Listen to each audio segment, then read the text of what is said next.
সাল্লাল্লাহু আলাইহি ওয়াসাল্লাম। সর্বস্তরের সম্মানিত মুসল্লি ভাইয়েরা, আল্লাহ পাকের দরবারে কুল কায়নাতের যিনি একচ্ছত্র অধিপতি, যার ইঙ্গিত ছাড়া, ইশারা ছাড়া, হুকুম ছাড়া গাছের শুকনো পাতাও ঝরে পড়ে না, আমরা সেই মহান মহিমের দরবারে আমরা অন্তরের অন্তঃস্থল থেকে সেজদা অবনত চিত্তে কণ্ঠকে উজাড় করে দিয়ে কালিমত শুকর আদায় করি। আমরা সকলেই পড়ি আলহামদুলিল্লাহ। আল্লাহ পাক এই সুন্দর মৌসুমে আমাদেরকে সাপ্তাহিক ঈদের দিনে পৃথিবীর শ্রেষ্ঠতম জায়গা আল্লাহ পাকের ঘর মসজিদে আসার, বসা, ইবাদতের যিনি তৌফিক এনায়েত করেছেন, সেই মাওলার খুশির জন্য আমরা আবারও পড়ি আলহামদুলিল্লাহ। সুপ্রিয় উপস্থিতি, ত্যাগ এবং কোরবানি এর মহিমায় উদ্ভাসিত যে কোরবানি, সেই কোরবানি নিয়ে আমাদের আলোচনা চলমান। আমরা আজকে কোরবানি সংক্রান্ত আলোচনার দ্বিতীয় পর্ব শুনব ইনশাআল্লাহ। গত পর্বে কোরবানির পরিচয় এবং কোরবানির প্রথম এবং দ্বিতীয় ধাপের ইতিহাস আপনাদের সামনে সংক্ষিপ্তভাবে তুলে ধরেছি। আজকে আমরা যে তৃতীয় ধাপ, কোরবানির ইতিহাসের তৃতীয় ধাপ যেটা ছিল, আমরা সেই ধাপ নিয়ে আলোচনা শুরু করেছিলাম, কিন্তু আলোচনা আমরা শেষ করতে পারিনি। আজকে আমরা সেখান থেকে আলোচনা শুনবো ইনশাআল্লাহ। কোরবানির তৃতীয় ধাপ হচ্ছে আমরা যে কোরবানি করি, এই কোরবানির ইতিহাস। এই কোরবানির ইতিহাসের সাথে জড়িত রয়েছে জীবনের সবচেয়ে মূল্যবান জিনিসকে কোরবানি দেওয়ার যে অমর দৃষ্টান্ত আল্লাহ পাকের খলিল ইব্রাহিম আলাইহিস সালাতু ওয়াস সালাম প্রদর্শন করেছিলেন। আমরা সেই ইতিহাস থেকে আলোচনা করছিলাম। আমরা বলেছিলাম যে আমরা যে কোরবানি করি, এ কোরবানি ইব্রাহিম আলাইহিস সালাতু ওয়াস সালাম এবং তার একমাত্র পুত্র ইসমাঈল আলাইহিস সালাতু ওয়াস সালামের যে কোরবানি, পিতা কর্তৃক পুত্রকে আল্লাহর সন্তুষ্টির জন্যে জবেহ করার যে মহড়া, জবেহ করার যে দৃষ্টান্ত, সেই দৃষ্টান্ত থেকেই বা সেই দৃষ্টান্তের স্মৃতিমন্থন করে, স্মৃতিচারণ করেই কাল কিয়ামত পর্যন্ত আমরা উম্মতে মুসলিমা যে কোরবানি করব, এই কোরবানি হচ্ছে ইব্রাহিম আলাইহিস সালাতু ওয়াস সালামের কোরবানির স্মৃতিচারণ। আমরা আলোচনা করেছিলাম ইব্রাহিম আলাইহিস সালাতু ওয়াস সালামের ব্যক্তিত্ব নিয়ে, তার পার্সোনালিটি নিয়ে। আল্লাহ তাআলা কেন পিতা কর্তৃক পুত্রকে আল্লাহর সন্তুষ্টির জন্যে জবেহ করার যে চূড়ান্ত মহড়া ছিল, এটাকে আল্লাহ তাআলা এত পছন্দ কেন করেছেন? ইব্রাহিম আলাইহিস সালাতু ওয়াস সালামের ব্যক্তিত্ব নিয়ে আলোচনার প্রসঙ্গে আমরা কোরআন থেকে যা জানতে পেরেছি যে ইব্রাহিম আলাইহিস সালাতু ওয়াস সালাম আল্লাহ পাকের অত্যন্ত প্রিয় পাত্র ছিলেন। ইব্রাহিম আলাইহিস সালাতু ওয়াস সালামের জীবনটাই অতিবাহিত হয়েছে নানা রকম পরীক্ষা নিরীক্ষার মধ্য দিয়ে। ইব্রাহিম আলাইহিস সালাতু ওয়াস সালাম জীবনের বাঁকে বাঁকে তিনি পরীক্ষা দিয়ে উত্তীর্ণ হয়েছেন। আল্লাহ পাক তিনি আমাদেরকে জানিয়ে দিচ্ছেন যে আমার ইব্রাহিম আমার সাথে যত ওয়াদা করেছে, প্রত্যেকটা ওয়াদা, এবং আমি তাকে যতবার পরীক্ষায় ফেলে দিয়েছি, পরীক্ষার সম্মুখীন করেছি, ততবার আমার ইব্রাহিম কৃতকার্য হয়েছে। অর্থাৎ আল্লাহ পাক যেমন ভাবে চেয়েছেন ইব্রাহিম কাজটা তেমন ভাবেই করেছেন। সুবহানাল্লাহ। আল্লাহ রাব্বুল আলামিন সূরা নাজমের 38 নম্বর আয়াতে তিনি ইব্রাহিম সম্পর্কে বলছেন, ওয়া ইব্রাহিম আল্লাযী ওয়াফা। আল্লাহ পাক বলছেন, আমার ইব্রাহিম সেই ইব্রাহিম যে আমার সাথে করা তার প্রত্যেকটা ওয়াদাকে তিনি পরিপূর্ণভাবে পালন করেছেন। সুবহানাল্লাহ, সুবহানাল্লাহ। আল্লাহ পাক সূরা বাকারার 124 নম্বর আয়াতে আল্লাহ পাক বলছেন যে আমি ইব্রাহিমকে যতগুলো পরীক্ষার সম্মুখীন করেছি, ইব্রাহিম কিন্তু কোনো পরীক্ষার মধ্যেই হিম্মত হারান নাই, মন খারাপ করেন নাই। আল্লাহর প্রতি তার যে আনুগত্য, প্রশ্নাতীত আনুগত্য, সেই আনুগত্যে বিন্দু মাত্র কোনো ফাটল ধরে নাই। সুবহানাল্লাহ বলবেন না? আল্লাহ তাআলা বলে দিয়েছেন যে ইব্রাহিমকে আমি কঠিন পরীক্ষার সম্মুখীন করেছি। এমন কঠিন পরীক্ষা পৃথিবীর ইতিহাসে এর পূর্বে কোনো মানুষ এমন পরীক্ষার সম্মুখীন হয়েছে কিনা সেটা সন্দেহ, ইতিহাস বলে না। আল্লাহ পাক ইব্রাহিম আলাইহিস সালাতু ওয়াস সালাম সম্পর্কে আমাদেরকে কোরআনে কারীমের সূরা সাফফাতের 102 থেকে 111 নম্বর আয়াতে টানা আল্লাহ তাআলা ইব্রাহিম কর্তৃক তার একমাত্র প্রিয় পুত্র ইসমাঈলকে জবেহ করার যে ঘটনা, সেই ঘটনা তিনি বর্ণনা করেছেন। আল্লাহ পাক বলছেন যে ইব্রাহিম আলাইহিস সালাতু ওয়াস সালাম আমার কাছে সন্তান চেয়েছে, সন্তান চেয়েছে যৌবনে নয়, তখন তার বয়স 20 বা 25 বছর নয়। ইব্রাহিম আমার কাছে সন্তান চেয়েছে তার জীবনের পরন্ত বেলায়, বয়স যখন তার 86 বছর। কত বছর? 86 বছর। 86 বছর বয়সে মানুষ তো ফুটবল খেলার মতো শক্তি রাখে শরীরে, তাই না? না, মানুষ দুর্বল হয়ে যায়, আর কোনো দুর্বল হয়ে যায়। আল্লাহ পাক বলছেন আমার ইব্রাহিম আমার কাছে সন্তান চেয়েছে, নেক সন্তান। ইব্রাহিমকে বের করে দেওয়া হলো, তাকে দেশ থেকে বের করে দেওয়া হলো। ইব্রাহিম বললেন আল্লাহর জমিন অনেক প্রশস্ত, আমি বের হলাম, আমার কাজ হলো হাঁটা, গন্তব্যে পৌঁছে দেওয়ার মালিক কে? আল্লাহ। তিনি বললেন وقال إني ذاهب إلى ربي سيهدين। আমি আমার রবের দিকে রওনা দিলাম, মানে তার সন্তুষ্টির পথে রওনা দিলাম। গন্তব্য কোথায় আমি জানি না, পথ দেখানোর মালিক কে? আল্লাহ পাক, তিনি আমাকে পথ দেখাবেন।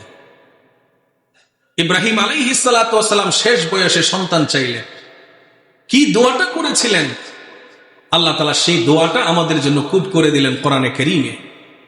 ইব্রাহিম বললেন রব্বি হাবলি মিনাস সালিহিন। হে আমার রব, হে আমার রব, আমাদের রব কে? আল্লাহ। রব্বি, হে আমার রব, হাবলি মিনাস সালিহিন, তুমি আমাকে দান করো একটা নেক সন্তান, নেককার সন্তান দান করো। প্রিয় মুসল্লি ভাইরা, আমরা যখন কোনো কিছু চাইব তখন আমরা কার কাছে চাইব এই কথা প্রত্যেকবার আমরা নামাজের প্রত্যেকটা রাকাতে আল্লাহ তাআলাকে শোনায় দিই। আল্লাহকে আমরা শোনাই ইয়াকা না'বুদু ওয়া ইয়াকা নাস্তাঈন, হে আল্লাহ আমরা ইবাদত করি একমাত্র, কেবলমাত্র, শুধুমাত্র আপনারই। যেহেতু আপনারই ইবাদত করি, হাত তো আর অন্যদিকে ফেরাবো না, হাত অন্যদিকে ফেরাবো না। যেহেতু আমরা আপনারই ইবাদত করি, সুতরাং আপনি আমাদেরকে দান করবেন। দান করার মালিক কে? আল্লাহ পাক দান করার মালিক, তিনি আমাদেরকে দিবেন। সুতরাং এই আয়াতের মাধ্যমে আল্লাহ তাআলা আমাদেরকে এটাই শিক্ষা দিচ্ছেন যে আমার খলিল হওয়ার পরেও আমার কাছেই সন্তান চেয়েছে। কিয়ামত পর্যন্ত আগত মানুষ যদি সন্তান চায়, কার কাছে চাইবে? আল্লাহর কাছে চাইবে। আল্লাহর কাছে চাওয়ার মতো চাইলে আল্লাহ তাআলা দান করেন। আপনার চাওয়াটা হইতে হবে তেমন চাওয়া। আল্লাহ তাআলার কাছে তিনি সন্তান চাইলেন,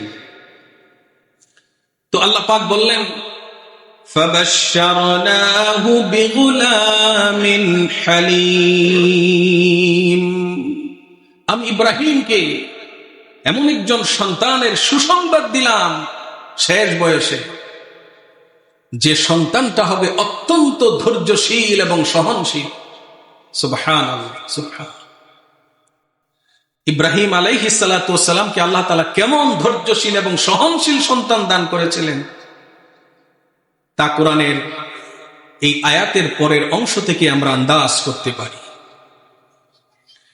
আল্লাহ পাক ইব্রাহিমকে পরীক্ষার পর পরীক্ষার মধ্য দিয়ে তার জীবনটাকে আল্লাহ তাআলা, এই দুনিয়ার জীবনটাকে আল্লাহ তাআলা অতিবাহিত করার সুযোগ দিয়েছেন।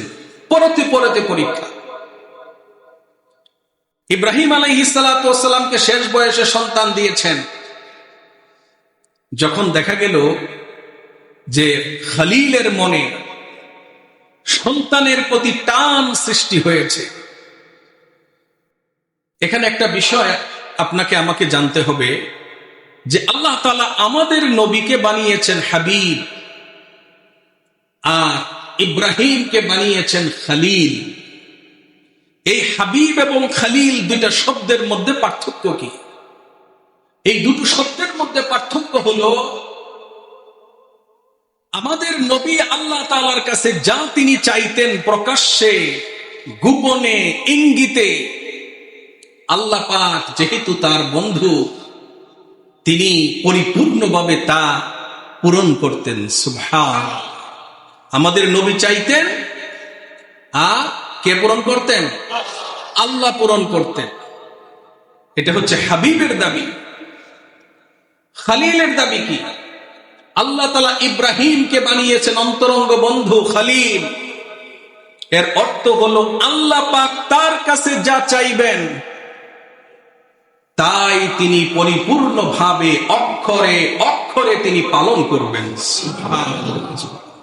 দেখেন, আল্লাহর নবী যখন মদিনায় গেলেন, গিয়ে দেখলেন মদিনায় এক বিরাট জনগোষ্ঠী ইহুদিদের বসবাস। আর ইহুদিরা ইবাদত করে ফিলিস্তিনের জেরুজালেমে অবস্থিত বাইতুল মাকদিসের দিকে ফিরে। আল্লাহর নবী ইহুদিরা যেন ইসলাম ধর্মের প্রতি আকৃষ্ট হয়, তারা যেন নবীর সাথে সহনশীল আচরণ করে, এজন্য তিনি আল্লাহরই হুকুমে মদিনায় অবস্থানকালে 16 মাস, মতান্তরে 17 মাস তিনি বাইতুল মাকদিসের দিকে ফিরে তিনি নামাজ আদায় করেছেন। কিন্তু আল্লাহর নবীর মনের ইচ্ছা ছিল যে তিনি কাবার দিকে ফিরে নামাজ পড়বেন। এই ইচ্ছা সম্পর্কে পৃথিবীর কেউ জানতো না। মানুষের মনের খবর জানেন কে? কেউ জানেন। এজন্য কোরআনে আসছে ইন্নাহু আলিমুম বিদাতিস সুদূর, আল্লাহ পাক একমাত্র মানুষের মনের খবর রাখেন। এখনো পর্যন্ত এমন কোন যন্ত্র আবিষ্কৃত হয়নি যে আপনি আরেকজনের মনের খবর সেই যন্ত্রের সাহায্যে জানতে পারবেন। হয়েছে? হয়নি। তবে আল্লাহর নবী কিবলা পরিবর্তনের বিধান নিয়ে যেন ওহী আসে, এজন্য তিনি বারবার আকাশের দিকে তাকাতেন। বারবার আকাশের দিকে তাকানো, এটা তার সাথে সঙ্গী সাথীরা সাহাবীরাও টের পায়নি, আল্লাহ পাক টের পেয়েছেন।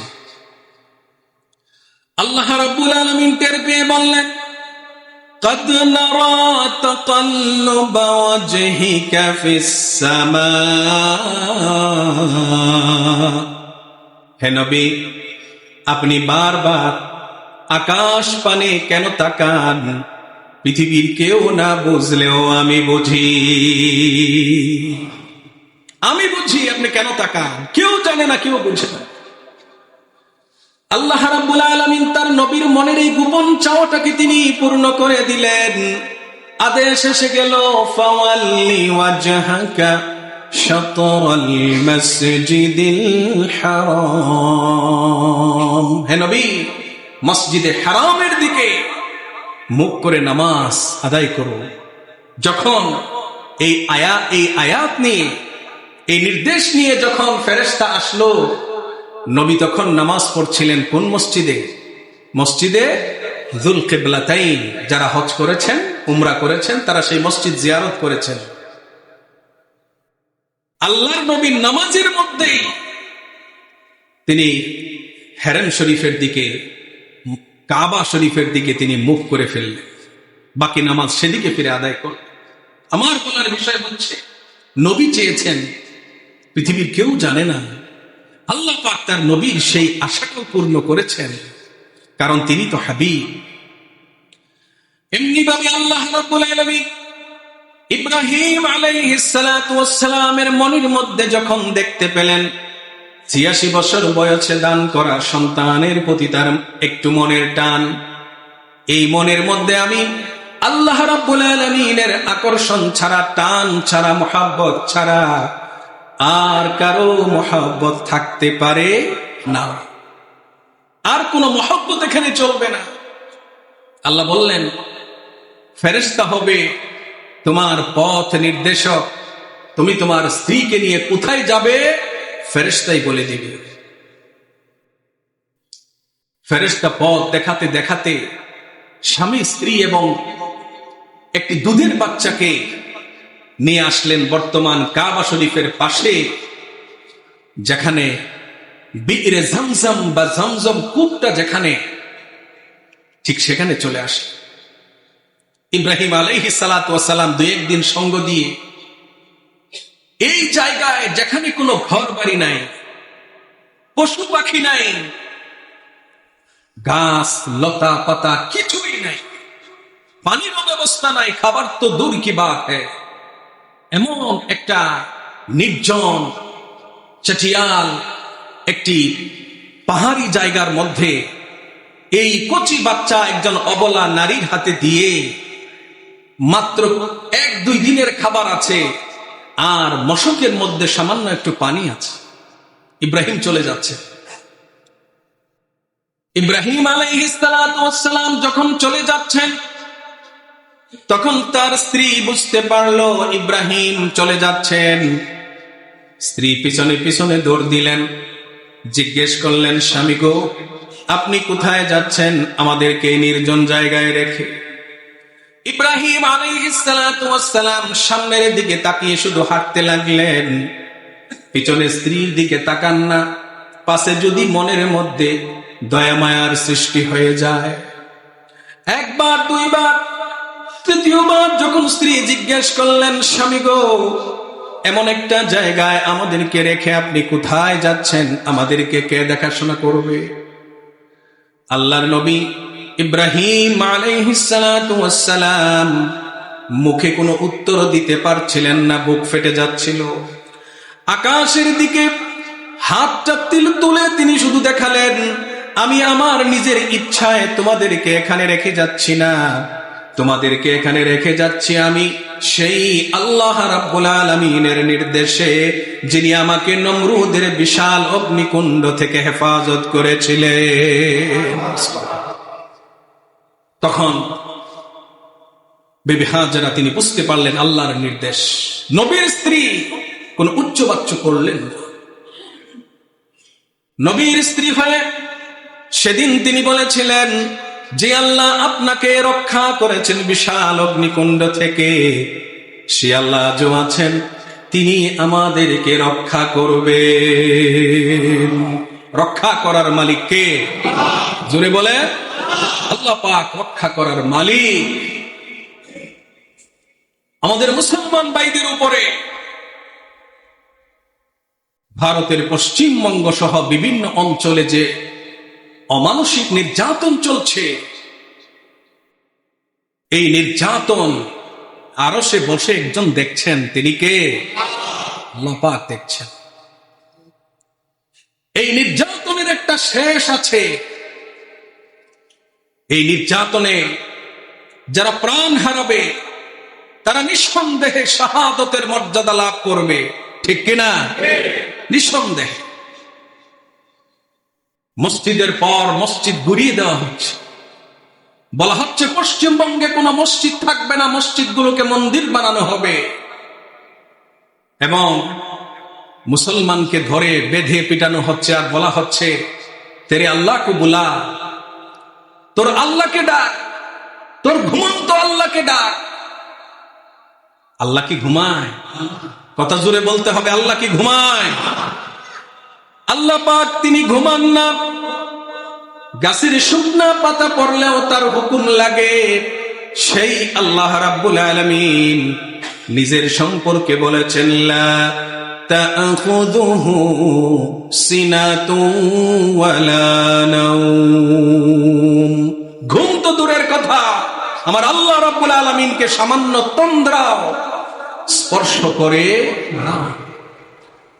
সুতরাং হে ভারতের জালেমরা, তোমরা মনে রাখো, তোমরা যে অত্যাচার নির্যাতন করছো সংখ্যালঘু মুসলমানদের উপরে, আল্লাহ পাক ঘুমন্ত নন, তিনি তোমাদের কর্ম সম্পর্কে গাফেল নন। এই ভারত অখণ্ড ভারত নির্মাণের দিবাস্বপ্ন দেখছে, যেমন ইসরায়েল গ্রেটার ইসরায়েল গঠনের স্বপ্ন দেখছে। আমরা বলি তোমাদের স্বপ্ন স্বপ্নই থেকে যাবে, এই স্বপ্ন কখনো বাস্তবতার মুখ দেখবে? কি বলেন, দেখবে? দেখবে না। প্রিয় বন্ধুগণ, বাংলাদেশ সাম্প্রদায়িক সম্প্রীতির এক উজ্জ্বল দৃষ্টান্ত। তারা কি একবারও চিন্তা করে না যে ভারতকে 800 বছর পর্যন্ত মুসলমানেরা শাসন করেছে, এবং যেখানে মুসলমানরা ভারতকে সভ্যতা দিয়ে সাজিয়েছে, সেই ভারত মুসলমানদের বাপদাদার দেশ। মুসলমান উড়ে এসে জুড়ে বসে নাই। এই ভারতের স্বাধীনতার পক্ষে মুসলমানদের রক্ত ঝরেছে বেশি, ঠিক কিনা? মুসলমানরা বেশি রক্ত দিয়েছে। এটা ইনসাফওয়ালা শিক্ষিত ভারতীয়রা স্মরণ করে, এটাকে স্বীকার করে। এই 800 বছরে মুসলমানেরা ভারতের কোন মন্দিরকে ভেঙ্গে মসজিদ বানায় নাই, কোন হিন্দুকে জোর করে মুসলমান বানায় নাই, বরং মুসলমানরা বিশ্বাস করে লা ইকরাহা ফিদ্দীন, ধর্মের ব্যাপারে কোনো বাড়াবাড়ি চলে, জোর করে কাউকে ধর্মান্তরিত করা যায় না। তোমরা জোর করে দাড়ি পাকাওয়ালা, দাড়ি পাকা একজন মুসলমানকে ধরে মারধর করে জয় শ্রী রাম বলানোর তোমরা চেষ্টা করছো। জয় শ্রী রাম জান বাঁচানোর জন্য কোন মুসলমান যদি বলেও ফেলে, তার অন্তরের মধ্যে একজন বসবাস করে যিনি এক এবং অদ্বিতীয়। চিৎকার করে বলেন তিনি কে? আল্লাহ পাক বসবাস করে। কুল হুয়াল্লাহু আহাদ, সেই আহাদ বসবাস করে। মনে রেখো, অত্যাচার নির্যাতন করে সংখ্যা কমানো যায়, অত্যাচার নির্যাতন করে আইডিওলজি পরিবর্তন করা যায় না, আদর্শ পরিবর্তন করা যায় না, ধর্মান্তরিত করা যায় না। কথা ঠিক কিনা? আল্লাহ পাকের বিচার করবেন। ভারত ভেঙ্গে খান খান হয়ে যাবে, হয়তো আমরা দেখব না, আমাদের সন্তানরা তা দেখে যাবে, ঠিক কিনা? নমরুদ যে অগ্নিকাণ্ড প্রজ্বলিত করেছে, সেই অগ্নিকাণ্ড কাণ্ডের রূপ চলছে এখন ভারতের পশ্চিমবঙ্গ সহ বিভিন্ন এলাকায়। প্রিয় বন্ধুগণ, কুরবানির এই সময়ে আমাদেরকে মনে রাখতে হবে, এই পৃথিবী আমাদের জন্য শেষ ঠিকানা নয়। এখানে যদি আমরা বাঁচি, গাজীর মতো বাঁচবো, আর যদি সত্যের পথে আমাদেরকে জান দিতে হয়, তাহলে বীর শহীদদের মতো আমরা অকুত ভয়ে, আমরা হাসি মুখে আমরা এই জানকে বিলিয়ে দিব। কথা ঠিক কিনা? আল্লাহ রাব্বুল আলামিন ইব্রাহিম আলাইহিস সালাতু ওয়াস সালামকে পরীক্ষার মধ্যে ফেলে দিলেন। ইব্রাহিম চলে গেলেন। একজন অবলা নারী তার শিশুটাকে লালন পালন করে বড় করেছে।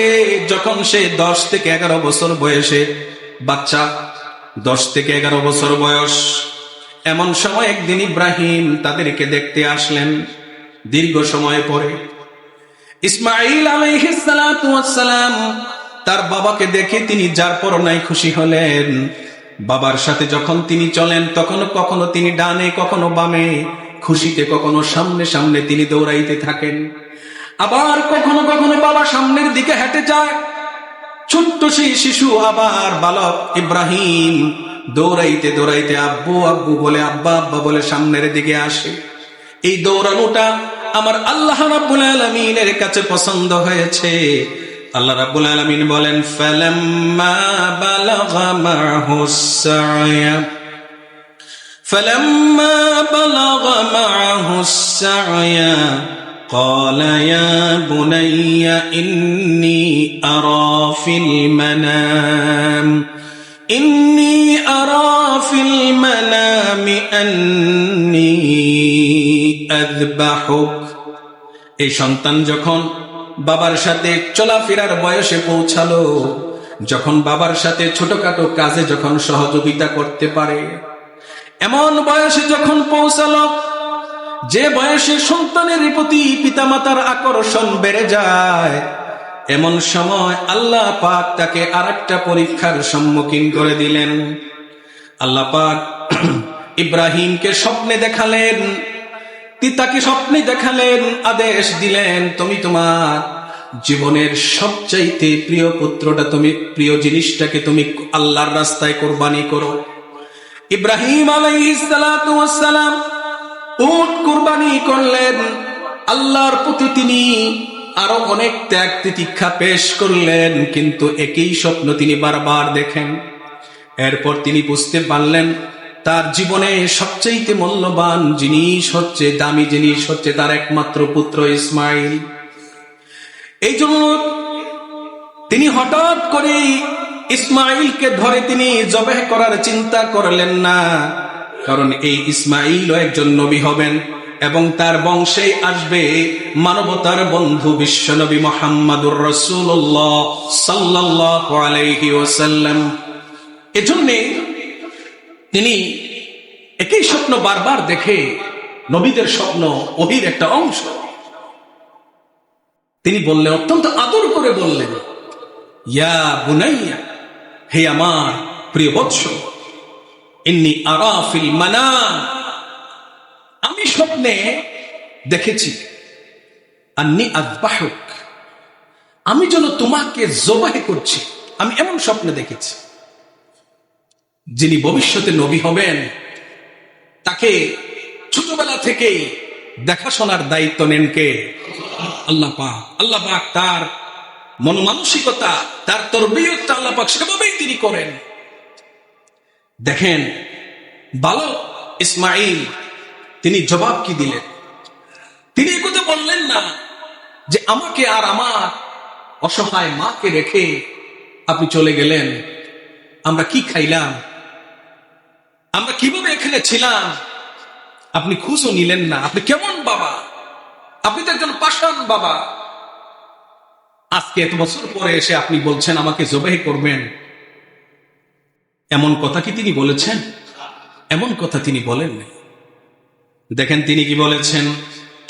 ইসমাঈল আলাইহিস সালাতু ওয়াস সালাম উত্তর দিলেন, ফানজুর মাযা তারা। পিতা এবং পুত্রের মধ্যে ডায়ালগ হচ্ছে, পিতা এবং পুত্রের মধ্যে কথাবার্তা হচ্ছে। ইসমাঈল বললেন, বাবা আপনি যা স্বপ্নে দেখেছেন এ ব্যাপারে আপনি কি করবেন সিদ্ধান্ত আপনার। সুবহানাল্লাহ বলেন। ফানজুর মাযা তারা, আপনি ভেবে দেখুন আপনি কি করবেন, স্বপ্ন তো দেখেছেন আপনি। এরপরে قال يا أبت افعل ما تؤمر। ইব্রাহিম বললেন, আমি স্বপ্ন দেখেছি, তুমি চিন্তা করে দেখো এখন তুমি কি করবে। ইসমাঈল আলাইহিস সালাতু ওয়াস সালাম জবাব দিলেন, ইয়া আবাতি ইফআল মা তু'মার সাতাজিদুনি ইনশাআল্লাহু মিনাস সাবিরিন। তিনি বললেন, হে আমার শ্রদ্ধেয় পিতা, বাবাজান, আব্বাজান। তিনি অত্যন্ত শ্রদ্ধার সাথে জবাব দিলেন। তিনি বললেন ডাইরেক্ট কথা, ইফআল, আপনি কার্যকর করুন, মা তুকমার, যে বিষয়ে আপনাকে আল্লাহর পক্ষ থেকে স্বপ্নে নির্দেশ দান করা হয়েছে। দেখেন কথার ভঙ্গি। তো আপনি যদি এই নির্দেশ পালন করেন, আমি তো মানুষ, কষ্ট তো পাবো, জবে করা তো হবে, কষ্ট পাবো না, কিন্তু আমি দৌড় দিব না। আপনি আদেশ পালন করতে গিয়ে আপনাকে কোনো কষ্ট পেতে হবে না, আমি বেয়াদবি করব না। সাতাজিদুনি ইনশাআল্লাহু মিনাস সাবিরিন। আপনি তখন আমাকে ধৈর্যশীলদের অন্তর্ভুক্ত পাবেন। আমি ধৈর্যের চরম পরাকাষ্ঠা প্রদর্শন করব। আলহামদুলিল্লাহ বলেন আলহামদুলিল্লাহ। দেখেন এই যে পিতার কঠিন একটা নির্দেশ সন্তানকে শোনানো হলো, এই সন্তান জানের মায়া করে নাই, পিতার প্রতি চরম শ্রদ্ধা এবং ভক্তি প্রদর্শন করেছে। এটা কি এমনিতেই হয়েছে? এটা কি এমনিতেই হয়েছে? এমনিতেই হয় নাই। কারণ দেখতে হবে কার ঔরসজাত সন্তান। ইব্রাহিমের মতো একজন মহান ব্যক্তির ঔরসজাত সন্তান। এই সন্তান কখনো বিপদে যেতে পারে না। এই জন্য সন্তানকে ভালো মানুষ হিসেবে গড়ে তোলার জন্য পিতা মাতাকেও ভালো হতে হবে। ঠিক কিনা ভাই? কি বলেন ঠিক কিনা? আপনি যদি বলেন বাবারে তুই সিগারেট পান করিস না, এটা খুব ক্ষতিকর, অথচ আপনার বালিশের নিচে সিগারেটের প্যাকেট পাওয়া যায়, এই সন্তান কি আপনার কথা মানবে? কি বলেন মানবে? মানবে না। ইব্রাহিম আলাইহিস সালাতু ওয়াস সালাম যতটুকু সময় পেয়েছেন তাকে সেইভাবেই গড়েছে। প্রিয় বন্ধুগণ, ইব্রাহিম আলাইহিস সালাতু ওয়াস সালামের এই যে কুরবানির দৃশ্য, এই কুরবানির দৃশ্য পৃথিবীর মানুষের কাছে আজকে স্মরণীয়, বরণীয়। ইব্রাহিম আলাইহিস সালাতু ওয়াস সালাম ৮৬ বছর বয়সে তার ঘরে ইব্রাহিমের জন্ম হয়, ইসমাইলের জন্ম হয়। এখন এখানে প্রশ্ন ওঠে, আল্লাহ যখন ছেলেকে জবেহ করার হুকুম করলেন, তখন ইব্রাহিম আলাইহিস সালাতু ওয়াস সালাম এই হুকুমটাকে রদ করার জন্য, আল্লাহ যেন হুকুমটা ফিরিয়ে নেন, এই জন্য তিনি আল্লাহ তাআলার নিকট ইচ্ছা করলে তিনি দোয়া করতে পারতেন, প্রার্থনা করতে পারতেন। তিনি বলতে পারতেন কয়েকটা কথা। তিনি বলতে পারতেন, হে আল্লাহ, তোমার জন্যই তো আগুনে ঝাঁপ দিয়েছিলাম, তোমার জন্যই আমি দেশ ছেড়েছি, তোমার জন্যই আমি আমার ঘর বাড়ি, আত্মীয় স্বজন, পাড়া প্রতিবেশী সব ছেড়ে আমি তোমার দিকে আমি রওনা দিয়েছি, তোমার জন্যই তো করেছিলাম, এসব কিছু তোমার জন্যই আমি করেছি। সুতরাং তুমি এর বিনিময়ে হলেও অন্তত আমার একমাত্র পুত্রটাকে তুমি কুরবানির মতো এই কঠিন নির্দেশ থেকে আল্লাহ তুমি তাকে রেহাই দান করো। আল্লাহ তুমি তোমার এই হুকুমটাকে ফেরত নাও। কিন্তু ইব্রাহিম কি এমনটা বলেছেন? কি বলেন? বলেছেন? বলেন নাই। ইব্রাহিম আলাইহিস সালাতু ওয়াস সালাম ইচ্ছে করলে তিনি একথাও বলতে পারতেন, হে আল্লাহ, তোমার দ্বীনের প্রচার প্রসারের কাজের সহযোগিতার জন্যই তো আমি তোমার কাছে একটা সন্তান চেয়েছি, পুত্র সন্তান। এখানে আমার কোন স্বার্থের জন্য, কাজের জন্য চাই নাই। আল্লাহ তুমি আমার এই একমাত্র সন্তানটাকে তোমার দ্বীনের স্বার্থে তুমি তাকে বাঁচিয়ে রাখার সুযোগ দাও। তুমি তোমার এই কঠিন হুকুমটাকে তুমি ফিরিয়ে নাও। পরীক্ষা তো জীবনে আমাকে কম করো নাই। তিনি এমনটাও বলেন নাই। ইব্রাহিম আলাইহিস সালাতু ওয়াস সালাম ইচ্ছা করলে বলতে পারতেন, আল্লাহ তুমি এমন নিষ্ঠুর একটা হুকুম দিলে, এমন কি মনে মনেও তিনি চিন্তা করতে পারতেন, আল্লাহ তোমার দেওয়া এই হুকুমটা কেমন যেন অনেক বেশি কড়া হুকুম হয়ে গিয়েছে, তাও তিনি বলেন নাই। এমনটা তিনি মনে মনেও চিন্তা করেন নাই। অথবা তিনি বলতে পারতেন, আল্লাহ পাক যা করেন ভালোর জন্যই করেন, কিন্তু আল্লাহ আমি তোমার কাছে ভালোটাই চাই। প্রিয় বন্ধুগণ, আল্লাহর ইচ্ছা ভালো না মন্দ এ ধরনের চিন্তা করাটাও কোনো অনুগত ঈমানদার বান্দার জন্য উচিত নয়। আল্লাহ তোমার যে হুকুমটা এটা কি ভালো না খারাপ বুঝতেছি না। তিনি এমনটা কি কখনো সন্দেহ করেছেন? তার মনের মধ্যে এমন কল্পনাও আসে নাই, কারণ তিনি সবই বুঝতেন। তিনি বুঝতেন যে আল্লাহ তাআলার হুকুম পালনের মধ্যেই রয়েছে মানব জীবনের সার্বিক সফলতা। আল্লাহ পাকের হুকুম পালনের মধ্যেই রয়েছে মানব জাতির সার্বিক সফলতা। আল্লাহর হুকুম আমার আপনার জীবনের কোন স্বার্থের সাথে যদি সাংঘর্ষিক হয়, তাহলে আমরা চিন্তা করি যে আচ্ছা যাক, এটা হয়তো অমান্য করলাম, অন্য একটা হুকুম মেনে নেব, এটা হয়তো আমরা চিন্তা করি।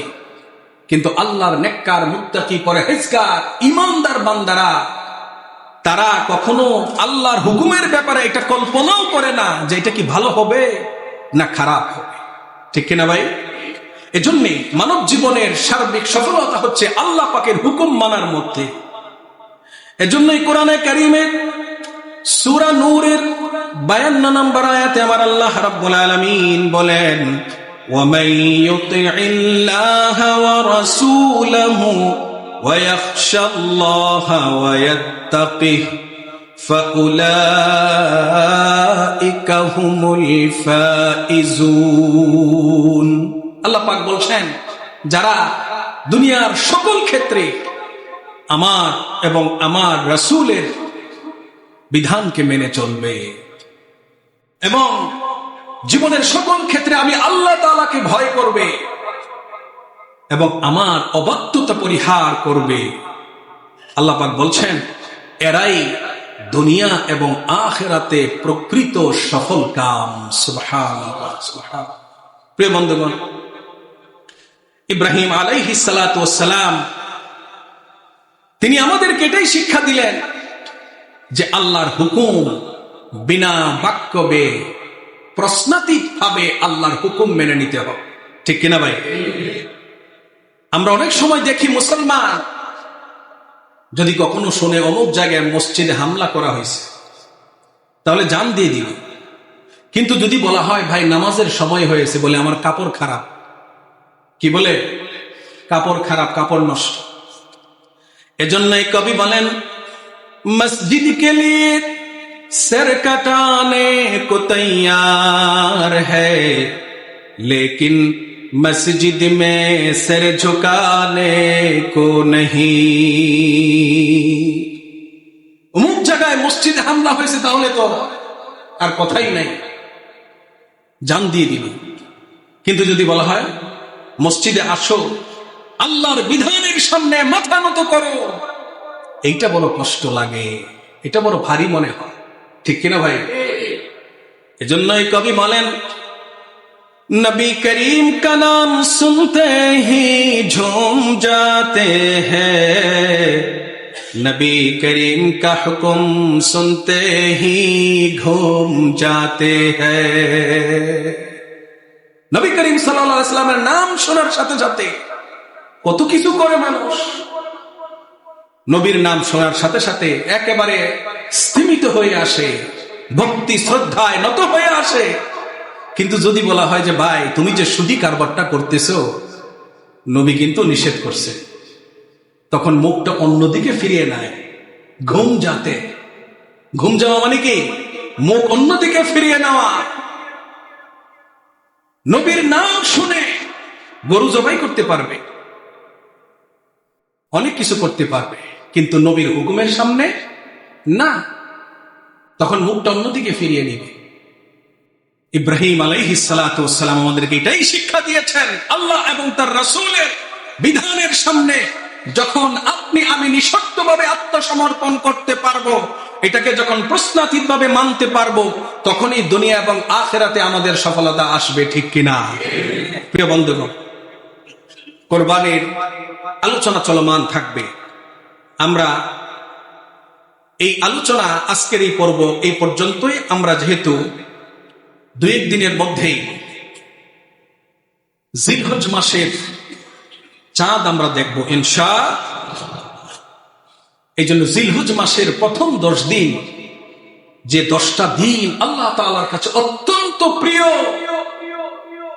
অত্যন্ত দামি, আল্লাহ পাক কখনো কখনো আমাদের জীবনে সওয়াবের বোনাস দান করে।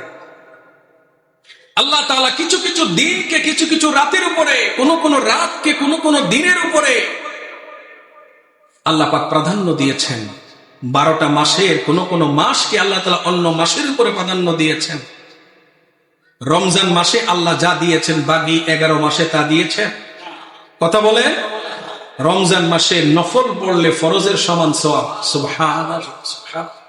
এই যে জিলহজ মাস, আজকে আমরা জিলহজ মাসের জিলকদ মাসের 27 তারিখে আছি, 1447 হিজরি সন। 2-1 দিনের মধ্যেই আমরা জিলহজ মাসের চাঁদ দেখতে পাবো। হজের মৌসুম। হযরত ইবনে আব্বাস, আব্দুল্লাহ ইবনে আব্বাস রাদিয়াল্লাহু তাআলা আনহুমা থেকে বর্ণিত, নবী করিম সাল্লাল্লাহু আলাইহি ওয়াসাল্লাম বলেন, মা মিন আইয়ামিল আমালি ফিহা আহাব্বু ইলাল্লাহি তাআলা মিন হাদিহিল আইয়াম। এই যে জিলহজ মাসের এই যে 10টা দিন, এই 10টা দিনের আমল আল্লাহ তাআলার কাছে অত্যন্ত প্রিয়, অত্যন্ত প্রিয়। সাহাবায়ে কেরাম জিজ্ঞেস করলো, ইয়া রাসূলুল্লাহ, এই 10টা দিনের মধ্যে কেউ যদি জিহাদ করে, তার চেয়েও কি এই 10টা দিনের অন্যান্য আমল আল্লাহ তাআলার কাছে বেশি প্রিয়? এটা কি জিহাদের চেয়েও বেশি দামি? আল্লাহ রাসূল বললেন যে না, ওই 10টা দিনে আল্লাহ তাআলার কাছে ওই আমলগুলো জিহাদের চেয়েও দামি। তবে হ্যাঁ, কোন ব্যক্তি যদি তার জান এবং মাল নিয়ে যদি বের হয়ে যায় আল্লাহর রাস্তায়, যে আর ফেরত আসবে না, তা ওই ব্যক্তির হিসাব ভিন্ন। তাহলে এই যে 10টা দিন, এই 10টা দিনের ব্যাপারে বিভিন্ন রকম ফজিলতের কথা আসছে। এই 10টা দিনের মধ্যে একটা দিন আছে আরাফার দিন। এই আরাফার দিনে আমরা সকলে রোজা রাখার চেষ্টা করব, যারা পারব। নবী করিম সাল্লাল্লাহু আলাইহি ওয়াসাল্লাম বলেন, আরাফার দিনের রোজা 2 বছর টানা রোজা রাখলে যে সওয়াব হবে, আরাফার একটা দিনের রোজা সেই পরিমাণ সওয়াব হবে। আর আশুরার দিনের রোজা 10ই মুহররম, ওই দিনের রোজা 1 বছরের সমান সওয়াব। তবে এর আগে একটা এবং এর পরে একটা রাখতে হবে, এই ব্যাপারে আলোচনা ওই সময় আপনারা শুনেছেন। তো এই যে 10টা দিন, এই 10টা দিনে আমাদের করণীয় কি, আমরা কি করব? এই 10টা দিনের করণীয় সম্পর্কে বাইহাকি শরীফে একটি হাদিস এসেছে। সেই হাদিসটা আব্দুল্লাহ ইবনে আব্বাস রাদিয়াল্লাহু তাআলা আনহুমা থেকে বর্ণিত। নবী করিম সাল্লাল্লাহু আলাইহি ওয়াসাল্লাম বলেন, এই দিনগুলোতে তোমরা ফাআকসিরু ফীহিন্নাত তাহলিল, এই দিনগুলোতে তোমরা বেশি বেশি আল্লাহ পাকের যে জিকির, লা ইলাহা ইল্লাল্লাহ, লা ইলাহা ইল্লাল্লাহ, এই জিকিরটা তোমরা বেশি বেশি করো। আপনারা বলবেন এটা তো একটা গণ জিকির। মুসা আলাইহিস সালাতু ওয়াস সালাম আল্লাহর কাছে চেয়েছিলেন, আল্লাহ তুমি আমাকে এমন একটা স্পেশাল জিকির শিখায় দাও যা শুধু তুমি আর আমি জানবো, আর কেউ জানবে না। আল্লাহ মুসা আলাইহিস সালামকে ডেকে বললেন, মুসা তুমি বেশি বেশি পড়ো লা ইলাহা ইল্লাল্লাহ, এই জিকিরটা তুমি বেশি বেশি পড়ো। মুসা আলাইহিস সালাম বলেন, আল্লাহ এটা তো একটা গণ জিকির, এটা সবাই জানে। বলে এই জিকিরটা এত মূল্যবান যে এটাকে যদি একটা পাল্লায় রাখা হয়, আর আসমান এবং জমিন এবং আসমান এবং জমিনের মধ্যে যা কিছু আছে এটাকে যদি আরেকটা পাল্লায় রাখা হয়, তাহলে এই লা ইলাহা ইল্লাল্লাহর পাল্লাটা বেশি ভারী হয়ে যাবে।